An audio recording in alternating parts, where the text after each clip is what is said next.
പക്ഷേ ഇവിടെ പറയുന്നത് നമ്മുടെ ഹൃദയമായ ആ നിലത്തെ ദിവസം പ്രതി അതിനെ ഉഴുത് എന്ന് പറഞ്ഞാൽ അവിടെ അത് എന്തെങ്കിലും പാപങ്ങളോ എന്തെങ്കിലും കുറ്റങ്ങളോ നമ്മുടെ ജീവിതത്തിൽ വന്നു പോയിട്ടുണ്ടെങ്കിൽ അതെല്ലാം അലശി ആരാഞ്ഞ് ദൈവവചനപ്രകാരം അതെല്ലാം ക്ഷമ പ്രാപിച്ച് നാം വിട്ടുകളഞ്ഞിട്ട് നല്ല വിത്തുകളായ ദൈവവചനങ്ങളെ നാം ദിവസവും പ്രതി ഹൃദയത്തിലോട്ട് സംഭരിച്ചു കൊണ്ടിരിക്കുകയാണെങ്കിൽ ഒരു ദിവസം അത് ഫലം തരുന്നത് പോലെ ദിവസം പ്രതി നാം വിതയ്ക്കുമ്പോൾ ദിവസം പ്രതി അതിൻ്റെ ഫലം കിട്ടും. ഇന്ന് പ്രാർത്ഥിക്കുന്നതിൻ്റെ ഫലം നാളെ കിട്ടും, നാളെ പ്രാർത്ഥിക്കുന്നതിൻ്റെ മറ്റന്നാൾ കിട്ടും. അങ്ങനെ ഓരോ ദിവസവും നാം പ്രാർത്ഥിക്കും തോറും ഓരോ ദിവസം ദൈവസന്നിധിയിൽ നിന്ന് അത്ഭുതങ്ങളെ നാം പ്രാപിച്ചെടുക്കുവാൻ കഴിയും.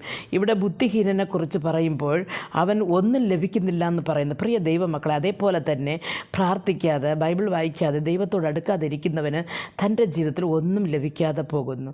കർത്താവിൻ്റെ കൃപയാൽ നാം ദൈവത്തിന് നല്ല നിലങ്ങളായി